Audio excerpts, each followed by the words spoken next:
Из-за сокращения количества уроков татарского языка более 400 педагогов Челнов и Камского региона прошли профессиональную переподготовку.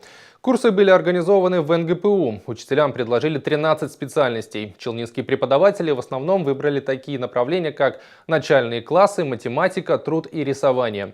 Как заверил начальник управления образования города, все педагоги, прошедшие переподготовку, будут обеспечены работой в школах.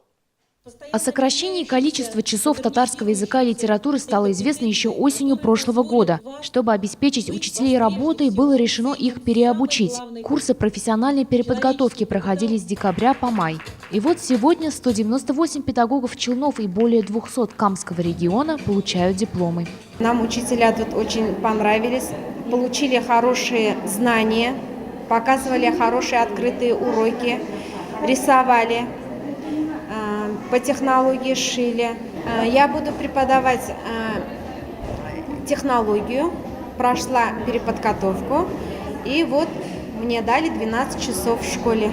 По словам начальника управления образования, в Челнах ни одного учителя татарского языка не сократили. Все желающие приобрели вторую специальность. Так, в 19-й школе было 12 учителей татарского языка. 7 из них прошли переподготовку. Теперь они могут преподавать как татарский, так и другой предмет.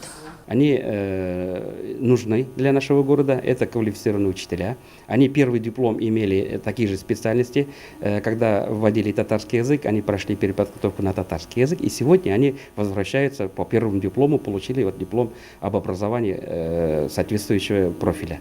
И ни один учитель сегодня не останется на улице. Все они уже трудоустроены, все они имеют часы. Что касается количества уроков татарского языка в новом учебном году, их планируется 3 в неделю. В татарских школах уроков будет больше, а изучать татарский или нет выбирают родители. По словам начальника управления образования, примерно 70% родителей написали заявление на изучение татарского языка как родного. Марьям Файрушна, Римма Ахметова, Ленар Султанов. Новости Челны ТВ.